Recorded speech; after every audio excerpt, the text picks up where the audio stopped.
नमस्कार सभी बच्चों को। बेटा आप सभी का फिजिक्स पढ़ने के लिए बहुत बहुत स्वागत है।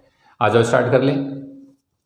तो पिछली क्लास के अंदर हम लोगों ने प्रॉपर्टीज ऑफ चार्जेस कवर की थी बेटे, ठीक है। आज हम लोग स्टार्ट करेंगे कूलम्ब्स लॉ।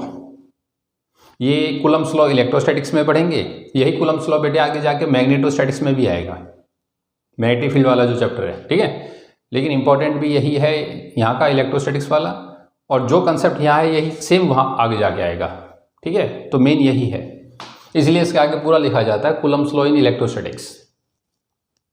देखो कूलम्ब्स लॉ है क्या। बेंजामिन फ्रैंकलिन साहब ने जब चार्जेस का नेचर जस्टिफाई कर दिया था कि दो तरह का चार्ज, एक प्लस और एक माइनस है, तो दुनिया जान गई थी कि सेम नेचर के जो चार्जेस हैं प्लस प्लस या माइनस माइनस, ये आपस में रिपल्शन रखते हैं, और प्लस माइनस जो अपोजिट नेचर है ये अट्रैक्शन रखते हैं। लेकिन कूलम्ब साहब ने उस फोर्स का मैग्नीट्यूड और उसकी डायरेक्शन दी थी बेटे, ठीक है ना। जो अट्रैक्शन और रिपल्शन है चार्जेस के बीच में वो कितना है, उसका मैग्नीट्यूड क्या है और उसकी डायरेक्शन क्या है, ठीक है। ये बताया था कूलम्ब साहब ने, ठीक है। तो देखो स्टेटमेंट इधर, ये स्टेटमेंट मैंने पहले लिख दिया बेटे आपके सामने, ठीक है ना, आराम से नोट कर लेना। It states that the magnitude of the force of attraction और रिपल्शन, ठीक है बेटे। कई बार इसको फोर्स ऑफ इंटरेक्शन भी कहते हैं, force of interaction, same nature के बीच में अब रिपल्शन और अपोजिट नेचर के बीच में attraction. The force of interaction between two stationary point charges is directly proportional to the product of magnitude of the two charges. जब आप फोर्स का मैग्नीट्यूड निकालोगे तो directly proportional to the magnitude of two charges and inversely proportional to the square of the distance between them, and inversely proportional to the square of distance between them। इधर देख क्या है, मान ले बेटे कोई दो चार्जेस हैं, कोई दो पार्टिकल है, एक के ऊपर चार्ज Q1 है और एक के ऊपर चार्ज Q2 है, और दोनों के बीच का जो डिस्टेंस है ये R है।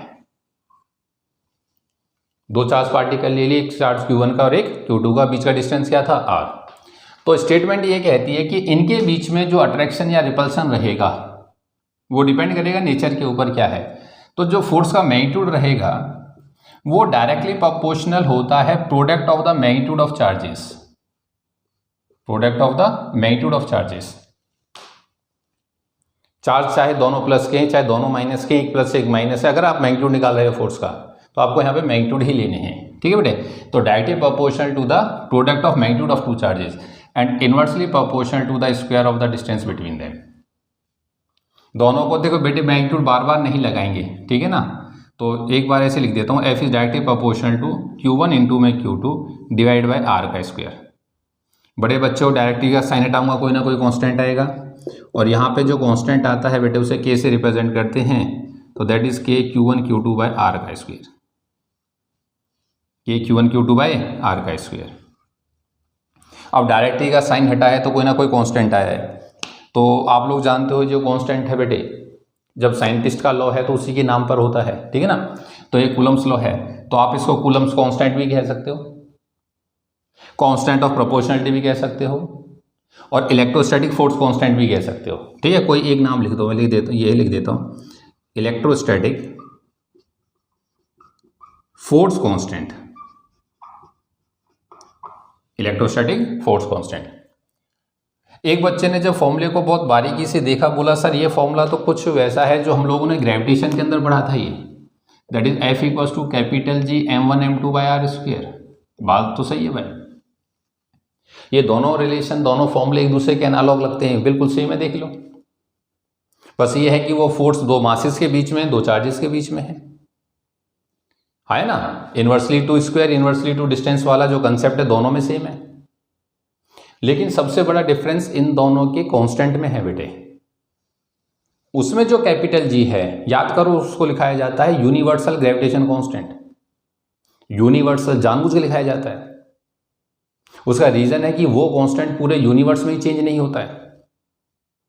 लेकिन साहब ये जो कांस्टेंट है ये मीडियम के साथ बदल जाता है। किसके साथ? मीडियम के। जैसे आज ये दोनों चार्जेस मान लो बेटे एयर के अंदर रखे हुए हैं और कल को आप इन दोनों चार्जेस को उठा के पानी में रख दो, वाटर में रख दो, किसी दूसरे मीडियम में रख दो, तो आपने चार्ज तो बदला नहीं ना, आपने डिस्टेंस बदला, तो क्या फोर्स बदल जाती है? हाँ, फोर्स बदल जाती है। और फोर्स बदल गई तो किस वजह से बदलती है? वो बदलती है इस कांस्टेंट की वजह से। ठीक है बेटे, तो यहां पर जो के होता है ना बेटे, हेयर जो के है इसकी वैल्यू होती है बेटे 1/4πε0। ये जो सिंबल है आप सी जैसा बना के बीच में लाइन कर देना। ठीक है, बुक के अंदर तो ये कुछ इस हिसाब से बना के चलते हैं इसको। ठीक है, हम लोग जल्दी जल्दी में बनाते हैं, ऐसे बना देते हैं। ठीक है, इसे पढ़ते हैं ε0। ठीक है बेटे, सही है। इस सिंबल को क्या पढ़ते हैं? ε0।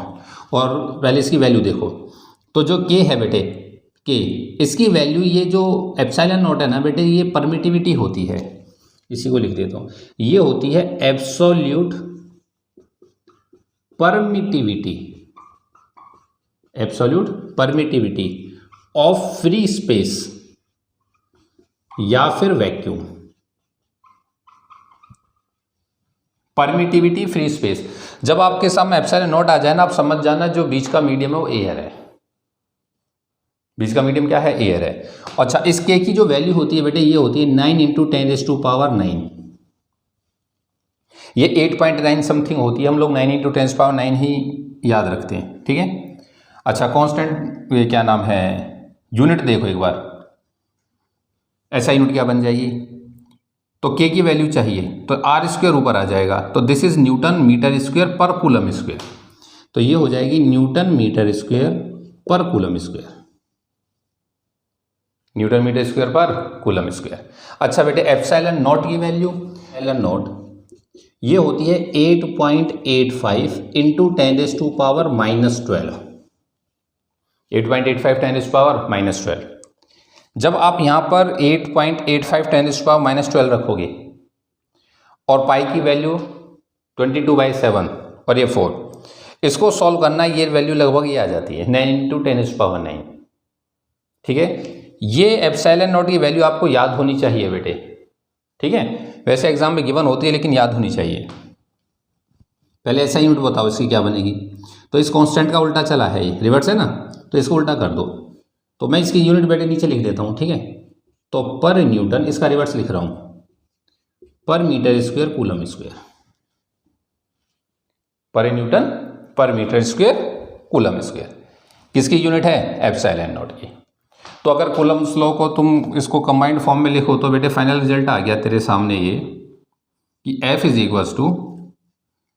के की वैल्यू है 1/4πε0 और Q1 Q2/r², ये फाइनल आ गया। पर ये ध्यान रहे कि ये जो ε0 है ये परमिटिविटी है किसकी? वैक्यूम की या एयर की। मतलब ये लॉ फिलहाल जो लिखा गया है ये उन दो चार्जेस के लिए है जो एयर में रखे हुए हैं। किसके अंदर? एयर के अंदर। बात समझ में आती है? अब तुम्हारे सामने ना बेटे जो नया वर्ड इसके अंदर आया है ये है परमिटिविटी। देखो, किसी भी मीडियम की दो प्रॉपर्टी होती हैं, खासतौर पे अगर मैं एयर की बात करूं, ठीक है ना, दो मेन प्रॉपर्टी हैं, एक तो है परमिटिविटी और एक है परमिएबिलिटी। परमिटिविटी जो प्रॉपर्टी है एयर की या मीडियम की, वो कॉरस्पॉन्ड होती है इलेक्ट्रिक फील्ड लाइंस के, कि साहब इलेक्ट्रिक फील्ड लाइंस को मीडियम कितनी आसानी से परमिट करता है, निकलने देता है। और जब उसी मीडियम के अंदर मैग्नेटिक फील्ड लाइंस चलती हैं तो उसी मीडियम की प्रॉपर्टी का नाम हो जाता है परमिएबिलिटी। वो μ0 से रिप्रेजेंट होती है, ये ε0 है। तो मीडियम की दोनों फील्ड के कॉरस्पॉन्ड दो प्रॉपर्टी है, एक परमिटिविटी और एक परमिएबिलिटी है। फिलहाल हम लोग कूलम्स लॉ इलेक्ट्रोस्टैटिक्स का पढ़ रहे हैं तो हम परमिटिविटी पढ़ेंगे, और जब यही कूलम्स लॉ मैग्नेटोस्टैटिक्स में आ जाएगा, जब मैग्नेटिक फील्ड लाइन आएंगी, जब मैग्नेटिक फोर्स आएगी, तो कूलम्स लॉ के अंदर परमिएबिलिटी आ जाएगी। बात समझ आई है? तो व्हाट इज इलेक्ट्रिक परमिटिविटी? ये मीडियम की प्रॉपर्टी होती है साहब, कि जो मीडियम है वो दो चार्जेस जो उसके अंदर रखे हुए हैं वो उनको कितना ऑथराइज करता है कि साहब फोर्स अप्लाई करिए, या उनकी जो फील्ड लाइन्स है उनको कितना परमिट करता है कि मेरे अंदर निकल के जाइए और फोर्स अप्लाई करिए। ये बात मैंने आपको बेटे पहले 11th में भी बोली थी, फिर आपसे दोबारा बोल रहा हूं। अगर इस नेचर के अंदर कोई फोर्स एग्जिस्ट करती है, खासतौर पर फील्ड फोर्स, इलेक्ट्रोस्टैटिक है, मैग्नेटिक है, ग्रेविटेशन है, ये फोर्स तभी एग्जिस्ट करती है जब कोई बॉडी किसी दूसरे की फील्ड में होती है। ये विधि का विधान है। फोर्स लगेगी तब जब कोई बॉडी किसी की फील्ड में होगी। अब बच्चा बोला इन दोनों के बीच में फोर्स लग रही है साहब। हाँ, Q1 पे क्यों फोर्स लग रही है? क्योंकि ये Q2 की फील्ड में है।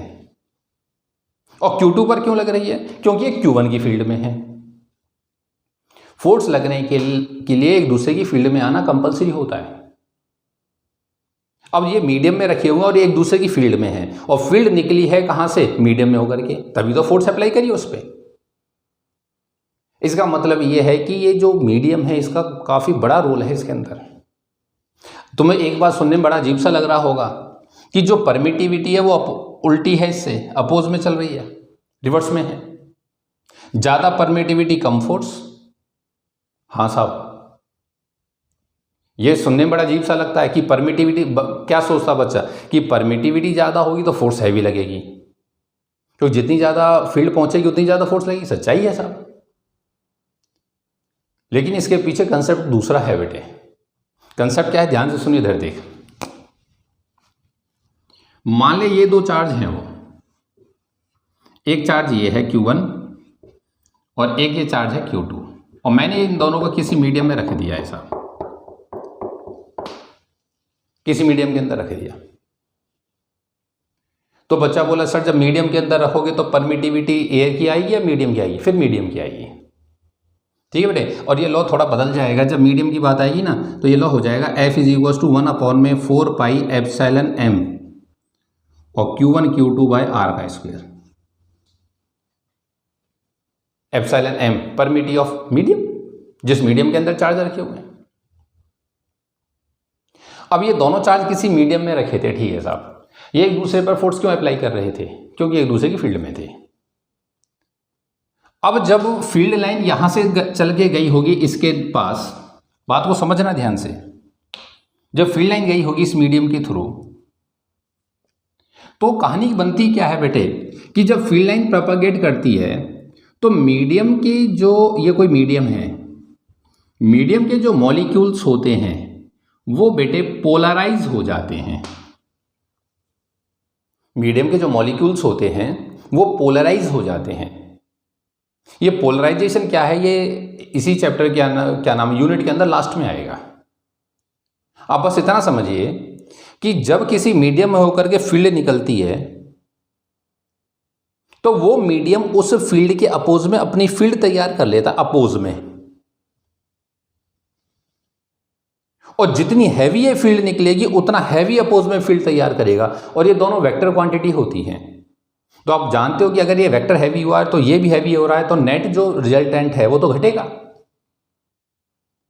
तो मीडियम में फील्ड निकल के गई थी इस हिसाब से, लेकिन कहानी क्या बनी, मीडियम ने अपने अंदर से एक फील्ड जनरेट कर दी इस हिसाब से।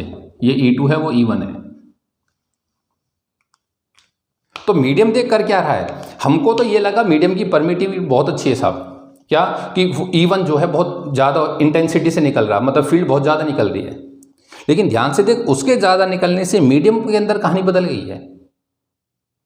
वो फील्ड बढ़ती है E1 तो E2 बढ़ जाती है, और जो नेट वैल्यू है वो घट जाती है। जो नेट वैल्यू है वो घट जाती है। बात समझ में आती है नहीं? इस वजह से जब ये परमिटिविटी बढ़ी तो E1 बढ़ रहा था, लेकिन साहब कहानी क्या बनती है कि E1 के बढ़ने से E2 बढ़ गया। कहने का मतलब जो नेट फील्ड है वो घटी, और जब नेट फील्ड घटती है ना तो फोर्स का एक नियम है, चार्ज अपना फील्ड दूसरे की। इस पर फोर्स जब लगेगी जब यहां पर पहुंचने वाली फील्ड ज्यादा होगी। जब फील्ड की वैल्यू घट गई है तो फोर्स की वैल्यू घट जाएगी। इसलिए यह कहानी इसमें उल्टी चलती है, ध्यान रखिएगा। तो कई बार बच्चा ये सोच लेता है कि साहब परमिटिविटी जितनी ज़्यादा होगी फोर्स उतनी ज़्यादा, नहीं, ये उल्टा चलता है। परमिटिविटी ज़्यादा होने से मीडियम अपोज में फील्ड जनरेट करके बैठ जाता है, जिसके कारण फोर्स घट जाती है। जिसके कारण फोर्स घट जाती है। बात समझ में आई है? और साहब ये लॉ नहीं है, ये जन्नत है इस चैप्टर का। सच पूछो इलेक्ट्रोस्टैटिक्स यहाँ से स्टार्ट होती है। कूलम्ब्स लॉ पहला लॉ है। इससे पहले तो हम लोगों ने जस्ट बेसिक प्रॉपर्टीज और चार्ज किया है, छोटी छोटी बातें पढ़ी हैं। क्लियर है?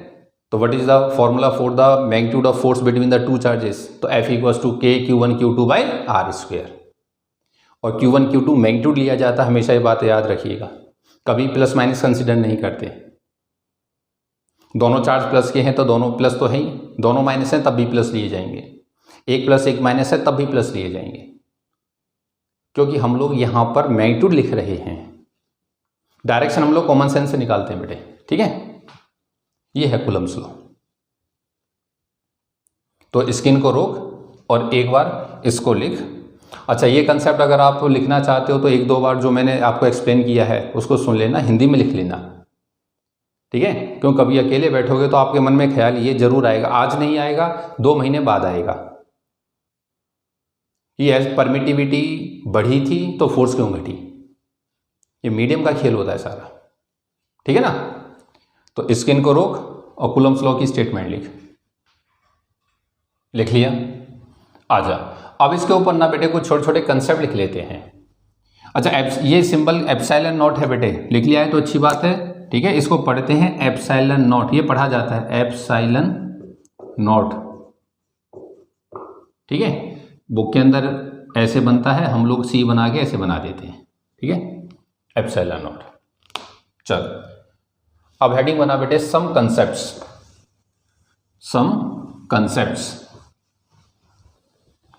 सम कंसेप्ट्स में ना बेटे तू सबसे पहले क्वेश्चन लिख दे, एक न्यूमेरिकल लिख ले छोटा सा, सिंपल कैलकुलेशन का। ले question, two charges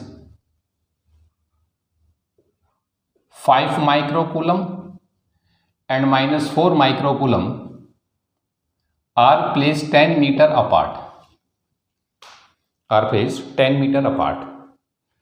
Calculate the electrostatic force between them.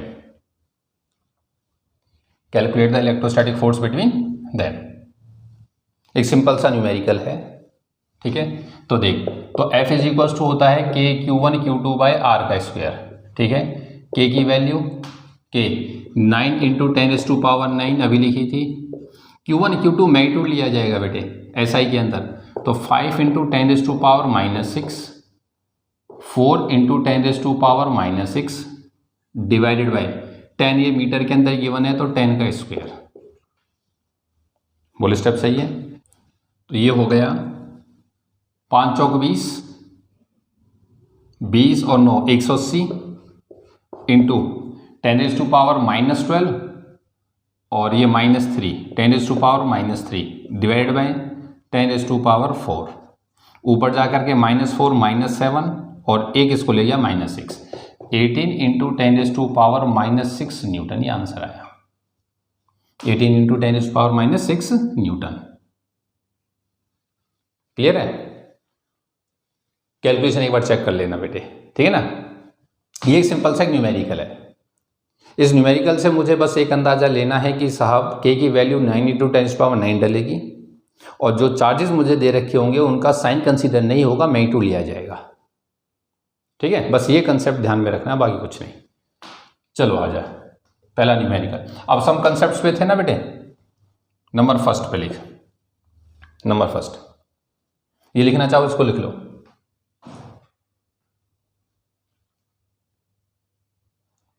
Coulomb's law is valid only for point charges. ये बात ध्यान रखिएगा बेटे, कूलम्ब्स लॉ को अप्लाई करते समय चार्जेस जो हैं वो पॉइंट होने चाहिए। एक बच्चा बोला पॉइंट हमेशा, हाँ देखो पॉइंट का मतलब ये होता है कि जो इनका साइज होगा, बॉडी इनका साइज, वो इस डिस्टेंस के रेस्पेक्ट में नेग्लिजिबल होना चाहिए। क्योंकि अगर ये डिस्टेंस कम हुआ, साइज ज़्यादा हो गया, तो आप लोग जानते हो कि फिर ये इंडक्शन एग्जिस्ट करने लग जाता है दो बॉडी के बीच में। तो अगर आप कूलम्ब्स लॉ लगाना चाहते हो तो ऑब्जेक्ट हमेशा पॉइंट ऑब्जेक्ट होने चाहिए। बात समझ में आई है? First. Number second, second concept है कि जो एफ है वो इन्वर्सली होता है आर स्क्वायर के। ये हमने अभी लिखा था ना, force is inversely proportional to R square. अब यहां पे न्यूमेरिकल भी बनता है बेटे। क्या न्यूमेरिकल बनता है साहब? अब देखो ध्यान से, ये क्वेश्चन बना देता है कि दो चार्ज हैं, दो चार्ज, जनरल कंसेप्ट उठा दिया Q1 और Q2, और उनके बीच का जो डिस्टेंस है वो हाफ कर दिया गया है। बताइए, is there any change in the force between them? ये कंसेप्ट यहीं से उठ करके आता है। अगर आप डिस्टेंस को हाफ करोगे तो फोर्स 4 गुना चली जाएगी। क्लियर है? तो ये 1 मार्क्स में या 2 मार्क्स में यहाँ से न्यूमेरिकल या कंसेप्चुअल आते रहते हैं। ठीक है, ये आप अपने आप करोगे या ये क्वेश्चन की फॉर्म में लिखा दूं? तो दूसरा कंसेप्ट ये ना, यहाँ पे क्वेश्चन लिखो, लिखो क्वेश्चन, यही वाला क्वेश्चन है। Two charges are placed, two charges are placed certain distance apart, certain distance apart. If the distance between them, if the distance between them is reduced to half, is reduced to half, then calculate the percentage change in the force between them.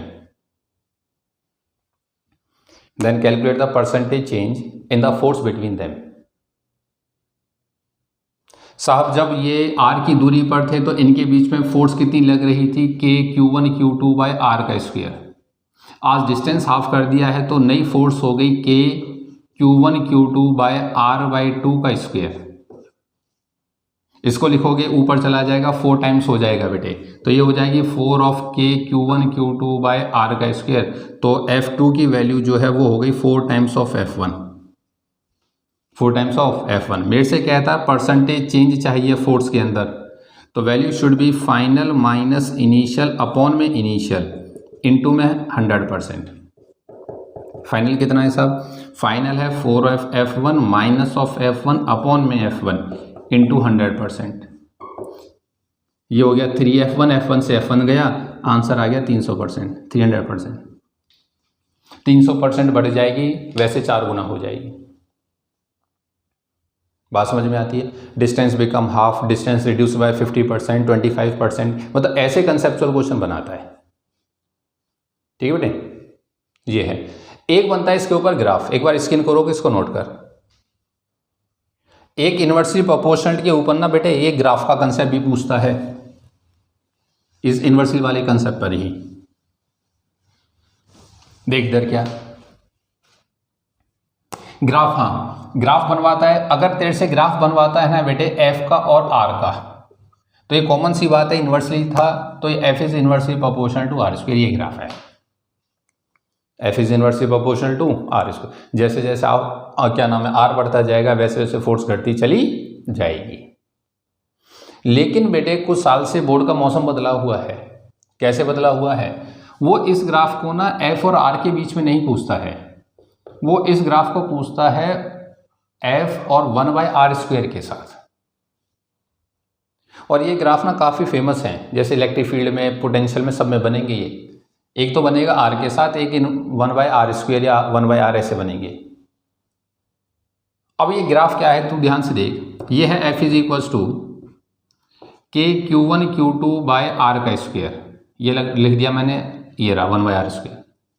अब तुम बड़े बच्चे हो, सोच के बोलिए बेटे, इसको तो बोलता है y एक्सिस पे चाहिए ये मेरे को, ये रहा, और ये जो पैरामीटर है ये चाहिए इसको x एक्सिस पे। तो क्या ये y इक्वल्स टू mx कुछ ये फॉर्मेट है साहब? हाँ, यहाँ से कंफर्म हो गया कि ये तो स्लोप दे करके जाएगा और स्ट्रेट लाइन आएगी। तो ग्राफ बोल कैसा आएगा? ये ग्राफ आता है, passing through the origin with positive slope. कब आएगा पॉजिटिव स्लोप? जब आप दोनों इनके मैग्नीट्यूड लेके चलोगे। कई बार इस क्वेश्चन को ऐसे भी घुमाता है, इधर देख, तेरे को 2 पेयर दे देगा, जैसे 2 चार्ज दे दिए 2 माइक्रोकूलम और 3 माइक्रोकूलम, एक जोड़ा तो ये है, और एक पेयर दे दिया 4 माइक्रोकूलम और -5 माइक्रोकूलम, एक जोड़ा ये है। और क्वेश्चन दे दिया कि मान लो कोई ये ग्राफ गिवन है मुझे F/1/r² का, ये ग्राफ दे रखा है एक, ये ग्राफ है साहब, ये ग्राफ A है और ये B है, ये ग्राफ दे दिया।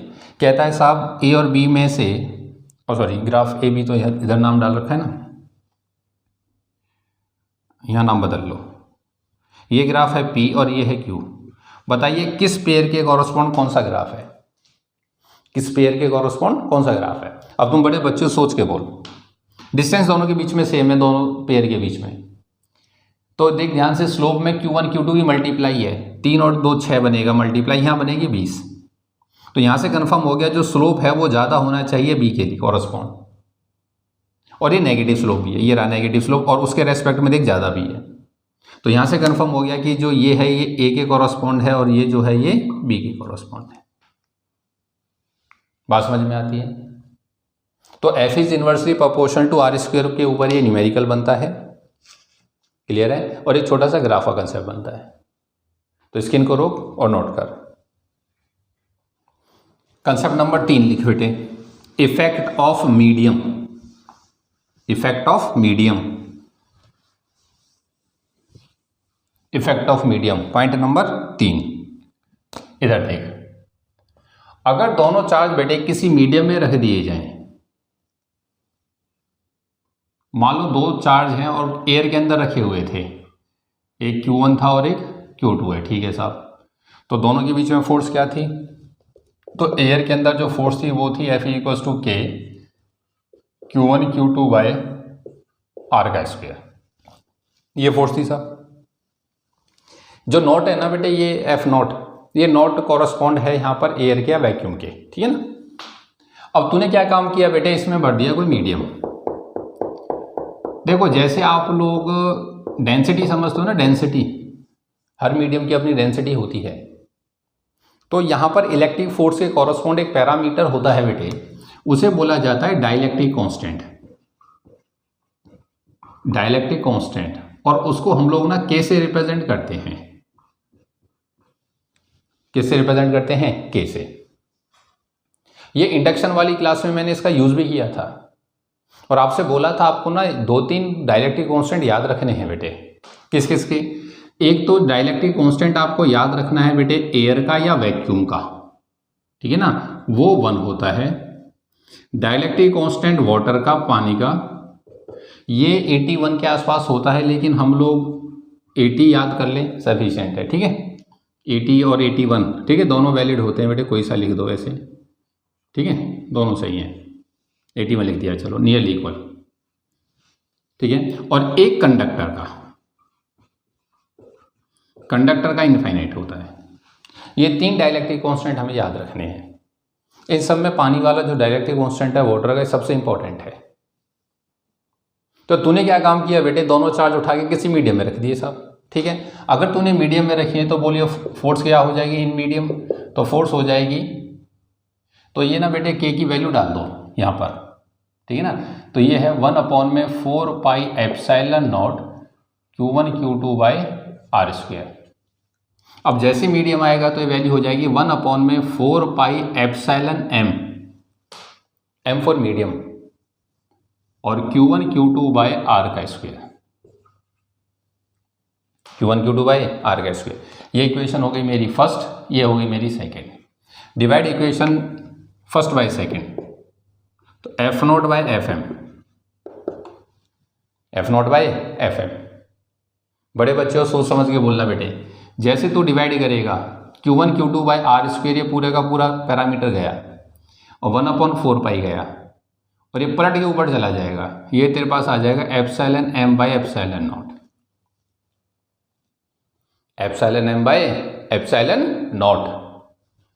बात समझ में आई है।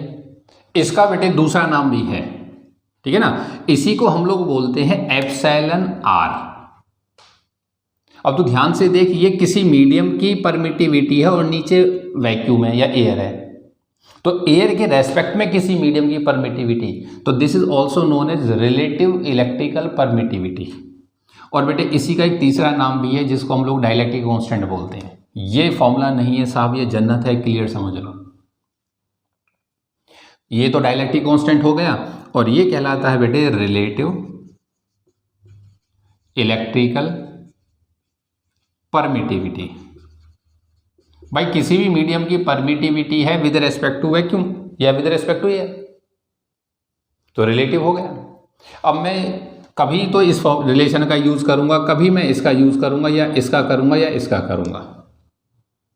और ये रिलेशन ना बेटे आगे जाके अभी दो और आएंगी इसमें, ठीक है ना, आगे दो रिलेशन और आएंगी, ठीक है। मैं अपने आप बता दूंगा, लास्ट में चैप्टर में एक साथ लिखाऊंगा चारों रिलेशन। फिलहाल आज की क्लास में बस इतना समझ दो कि अगर तू फोर्स मीडियम के अंदर कैलकुलेट करना चाहता है तो वो 1/k टाइम्स हो जाती है फोर्स इन वैक्यूम। देख ले एप्सिलॉन, ये क्या नाम है, force in medium equals to k upon में आ जाएगा। तो डायरेक्ट रिलेशन आ गई बेटे कि किसी भी मीडियम में जा करके, ठीक है, जो फोर्स है वो 1/k टाइम्स हो जाती है। शर्त यह है चार्जेस का मैग्नीट्यूड और डिस्टेंस चेंज नहीं होना चाहिए। बात समझ आइए। तो फोर्स बेटे डिक्रीज हो जाती है। और ज़्यादातर ना कंसेप्चुअल क्वेश्चन यहाँ से वाटर पे ही आता है, पानी पर ही आता है ये, ठीक है। तो एक बार इसको नोट कर, इसमें क्वेश्चन भी लिख ले, लिख the force between two static charges placed certain distance apart in vacuum, placed certain distance apart in vacuum is F, is F. Calculate the force between them, calculate the force between them when they are placed at same distance in water, in water। Clear है। तो सब पानी का के हमें याद होना चाहिए बेटे, ठीक है। 80 और 81 जो आप लिखना चाहो दोनों करेक्ट होते हैं। तो force in water must be equals to, medium में कितनी एफ है, डिवाइड बाई 81, ये आंसर आएगा। बात समझ में आती है। तो इसको लिख फटाफट। नंबर 4 पर लिख, इसी कंसेप्ट को थोड़ा बदल के पढ़ लेते हैं। इधर देख, अगर बेटे जैसे मान लो ये दो चार्जेस थे Q1 और Q2, इनके बीच में जो मीडियम आपने रखा है वो कंप्लीट नहीं भरा, ये मान लो इतना एक स्लैब रख दी, इसे बोर्ड स्लैब बोलते हैं, स्लैब, ठीक है ना। आपने एक स्लैब रख दी। देखो डाइलेक्ट्रिक होते हैं प्लास्टिक, पत्थर, मतलब ये मान लो कंडक्टर को और सेमीकंडक्टर को छोड़ के दुनिया में जो कुछ बचता है वो सब डाइलेक्ट्रिक है। रबड़, ठीक है, ग्लास, वुड, ये सब डाइलेक्ट्रिक हैं। आपने मान लो कोई एक ईंट रख दी जिसकी थिकनेस T थी, कितनी चौड़ाई है इसकी, T है, और ये डिस्टेंस दोनों के बीच का हम लोग ने R ले रखा है। तो ये था जब कंप्लीट मीडियम भर दिया जाए पूरे में, मतलब दोनों के बीच में मीडियम पूरा, यहाँ से लेकर के यहाँ तक पूरा मीडियम है। लेकिन यहाँ पर पूरा मीडियम नहीं है, सिर्फ एक ग्लास स्लैब ली है, ठीक है ना, एक स्लैब ली है। तो जो फोर्स है बेटे, कूलम्स लॉ थोड़ा सा मॉडिफाई हो जाता है। तो इस टाइम पर फोर्स हो जाती है कि Q1 Q2 divided by R minus T plus T root K का स्क्वायर। थोड़ा सा मॉडिफिकेशन हो जाता है लॉ के अंदर, क्लियर है। और ये फॉर्मूला कहाँ से आता है, जब मैं आपको क्या नाम है कैपेसिटर कराऊंगा अपने आप करा दूंगा, ठीक है बेटे। ये रिलेशन है।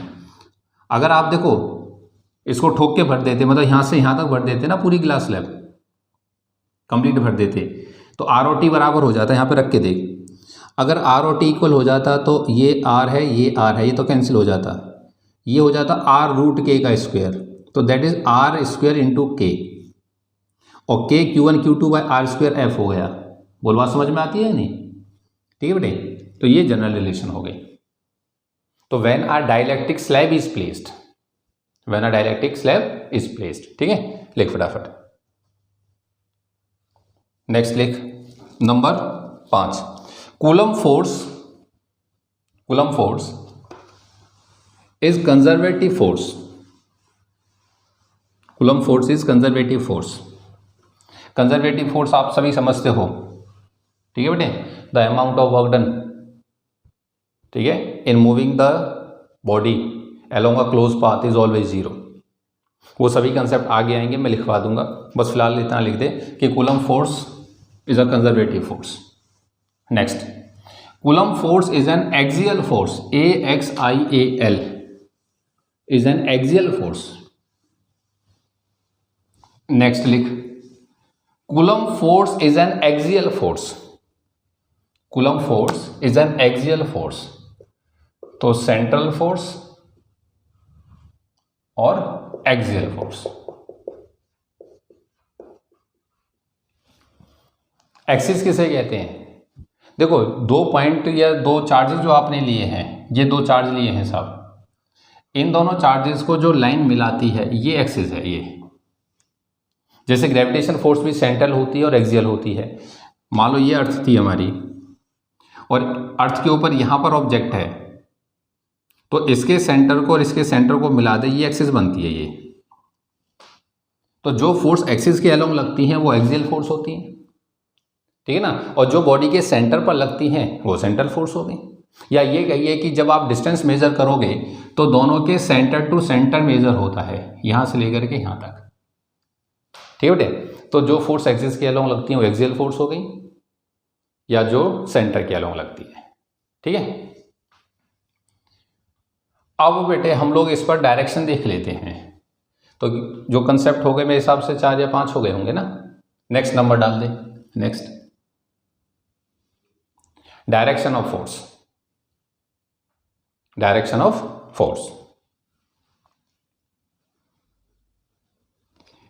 देखो बेटे, दो चार्जेस, ये है तो सिंपल सी बात, आप सभी जानते हैं कि अगर दोनों चार्जेस सेम नेचर के हैं, प्लस और प्लस या माइनस और माइनस, तो इनके बीच में होता है हमेशा रिपल्शन।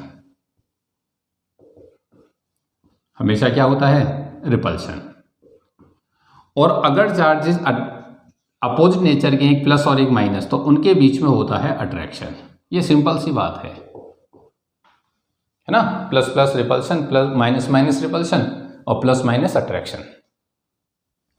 अब बात आती है यहां पर डायरेक्शन दिखाने की फोर्स की। देखो, डायरेक्शन ही मेन है बेटे इस चैप्टर में, ठीक है ना। अगर आपको ये कूलम्स की डायरेक्शन दिखानी आई, तो ये मानिए आपको इलेक्ट्रिक फील्ड की डायरेक्शन दिखानी आई, बिल्कुल दोनों सेम कंसेप्ट है एकदम, ठीक है। देख इधर, जब हम लोग बेटे रिपल्शन शो करते हैं ना, रिपल्शन, तो हमेशा चार्जेस के बाहर शो करते हैं। जैसे मान लो दो चार्ज हैं, कंसेप्ट को पकड़ना ध्यान से, ये Q1 चार्ज है और ये Q2 चार्ज है, दोनों प्लस के हैं, दोनों क्या हैं? प्लस के। मैं जानता हूं इनके बीच में रिपल्शन होगा, तो पहला काम तो मेरा ये है कि मैं इन दोनों चार्जेस को मिला लूं, जिसको हम लोग एक्सिस कहेंगे। क्लियर है? अब जो फोर्स लगती है वो हमेशा इस लाइन के इसी एक्सिस के अलोंग लगेगी बेटे। ऐसा नहीं है कि इस साइड लग जाए, इधर आ जाए, इधर चली जाए, नहीं साहब, इसी लाइन के अलोंग लगेगी, इसी लाइन के अलोंग। ध्यान से समझना बात को। अब नियम इसमें यह होता है बेटे कि जब भी आपको फोर्स पूछी जाए, मतलब जैसे ये Q1 है, ये Q2 के ऊपर भी फोर्स लगा रहा है, और जो Q2 है वो Q1 पे लगा रहा है। अब पूछने वाले ने मुझसे कहा कि Q2 पर फोर्स बताइए किधर लग रही है, Q2 पर। तो जिस पर फोर्स पूछी जाए उस पर आप पेन टेक लीजिए, टेक लिया। अब अपने मुंह से ये बोलिए कि इन दोनों के बीच में अट्रैक्शन होगा या रिपल्शन। बच्चा बोलेगा सर रिपल्शन होगा। अगर साफ रिपल्शन होगा तो एरो बाहर की तरफ। बच्चा बोला बाहर की तरफ, हाँ। ये दोनों चार्जेस के बीच की जो दूरी है ना, ये इसको मैं अंदर बोलता हूं, और इसके ये जो हिस्सा है ये बाहर है, तो एरो बाहर की तरफ। बात समझ में आई है? तो 2 के ऊपर जो फोर्स लगाई है 1 ने, वो इस तरफ लगी है बेटे। This is the direction of force on 2/1। ये आप सभी जानते हो बेटे, 1 2 और 2 1 को पढ़ना। जो पीछे लिखा जाता है वो हमेशा अगले पे फोर्स लगाता है। सब लात हमेशा पीछे से मारी जाती है। किसी ने आगे से लात मारी और उसने लात पकड़ ली तो उसका तो मौसम बदल देगा वो, है ना। तो जो पीछे लिखा जाता है वो हमेशा फोर्स अप्लाई करता है। पढ़ने का अंदाज आपका है, force by 1 on 2, force on 2/1, force on 2 due to 1, कुछ भी बोलिए।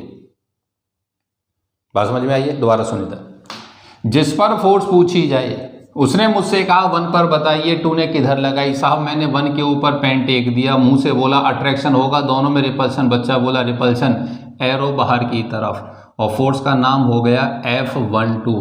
2 ने लगाई है 1 पर,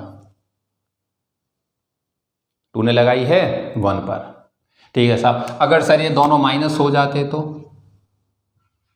दोनों माइनस हो जाते, ये भी माइनस Q1 होता और ये भी माइनस Q2 होता, कोई बात नहीं है साहब। जिस पर पूछे उस पर पेन टेक दिया, ये टेक दिया, मुंह से बोल attraction repulsion, sir repulsion, repulsion है तो बाहर साहब, ये है F12 ड्यू टू 1। फिर इस पर टेका, किस 2 लगाएगा, अट्रैक्शन रिपल्सन, रिपल्सन ये रहा साहब। ये फोर्स जो F21 है किसने लगाई है, 1 ने, किस पर, 2 पर, सब बाहर की तरफ फेंक रहा है इसे।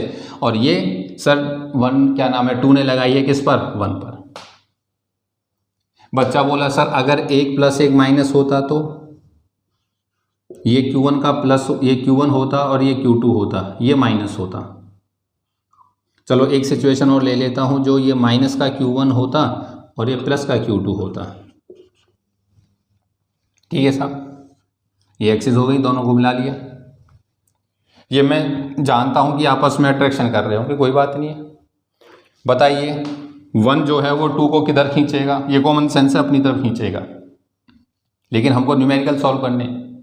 जिस पर फोर्स पूछी है उस पर पेन टेक दो, मुझसे पूछिए 2 पर, रख लिया, पेन टेक दिया साहब।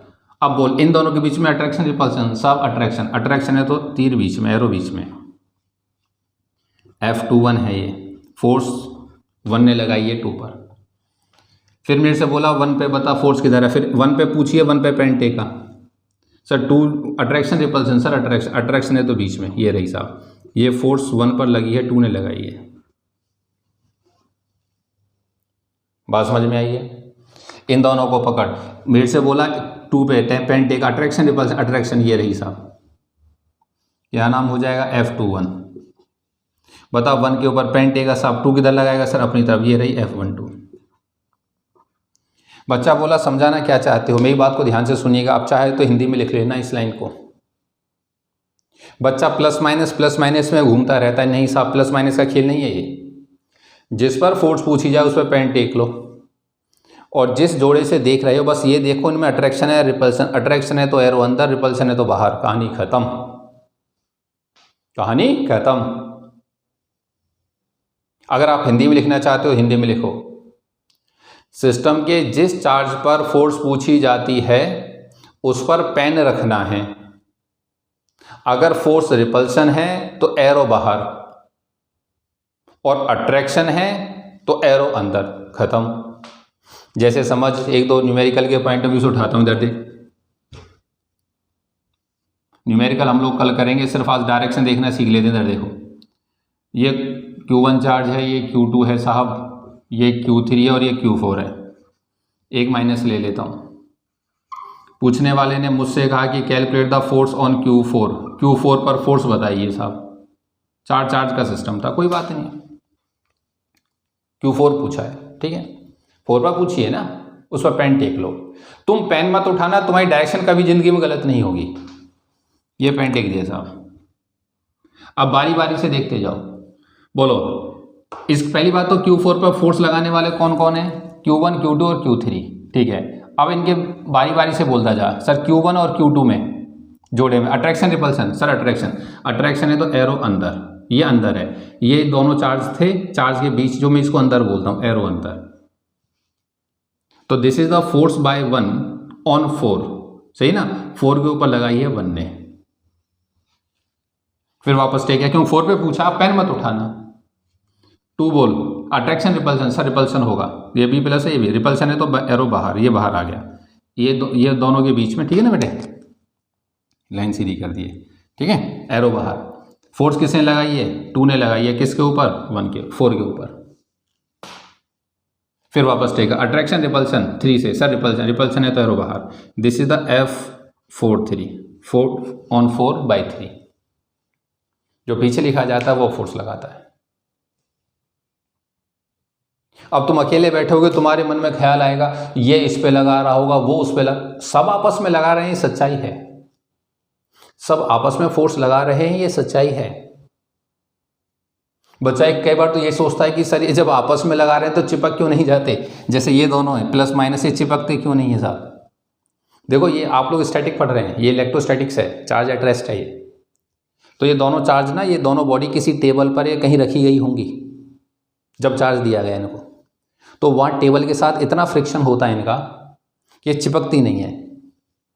आप ये मत सोचना कभी कि ये प्लस माइनस चिपक क्यों नहीं जाते आपस में, ये जहाँ रखे गए हैं ना बेटे वहाँ फ्रिक्शन इतना है कि वो आगे बढ़ने नहीं देता है इनको। कल को आपसे फ्रिक्शन पूछ ले तो आप फ्रिक्शन भी लिख सकते हो। चलो इनके न्यूमेरिकल फ्रिक्शन वाले कंसेप्ट कल बताऊंगा न्यूमेरिकल में, ठीक है। फोर्स दिखानी है रहा तो बोल, एक एग्जांपल और देख। अगली 3-4 क्लास ना बेटे यही न्यूमेरिकल चलने हैं। Q1 चार्ज है, ये Q2 है साहब, ये Q3 है। चलो ये माइनस का, ये माइनस है, ये भी माइनस है। चलो सवाल आया कैलकुलेट द फोर्स ऑन 2 पर फोर्स बताइए साहब। 2 पर पूछिए, पेन टेक दिया। 1 से बोला अट्रैक्शन रिपल्सन, सर अट्रैक्शन बीच में है तो ये रही, this is the force on 2/1। फिर वापस टेका, सर Q3 बोल अट्रैक्शन रिपल्सन, रिपल्सन है तो बाहर, ये रही F फोर्स ऑन 2/3। खत्म हो कहानी।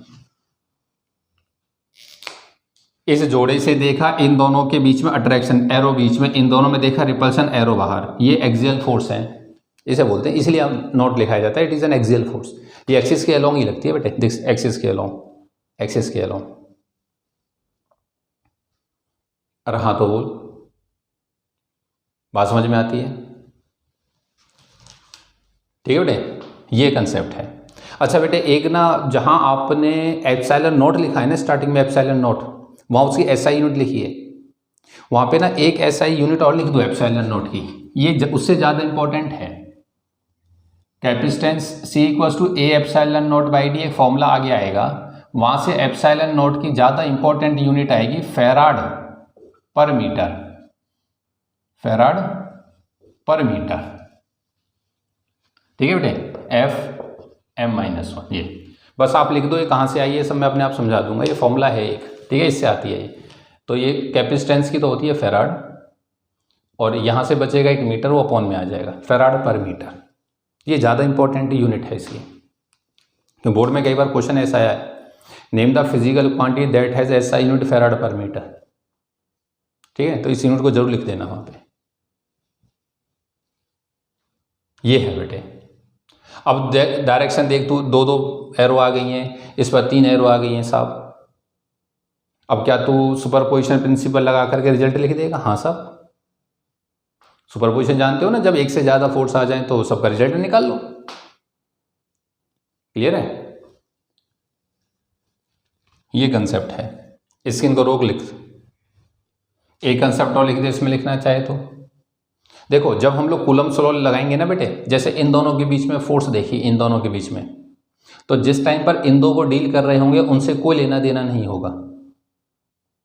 जब इन दोनों को डील कर रहे होंगे, मतलब ये वाली फोर्स लिखेंगे तो इन दोनों का कोई लेना नहीं है। जब इन दो को डील करेंगे तो इसका लेना नहीं है, इसका नहीं है। कहने का मतलब कि जब किन्हीं भी 2 चार्जेस के बीच में इलेक्ट्रोस्टैटिक फोर्स लिखते हैं तो बाकी चार्जेस की प्रेजेंस से कोई फर्क नहीं पड़ता है। जिस जोड़े को डील कर रहे हैं उस टाइम वही जोड़ा होगा, बाकी को भूल जाओ, फिर अगले जोड़े को देखो, फिर अगले जोड़े को देखो, और फिर लास्ट में जब सब देख लिया रिजल्ट निकाल दो। क्लियर है? तो ये भी सम कंसेप्ट जो लिख रहे हो, जो नंबर चल रहा है ना, एक कंसेप्ट और लिख दो, the force between 2 charges in a system, the force between 2 charges in a system does not depends upon the presence of other charges, does not depend on the presence of other charges।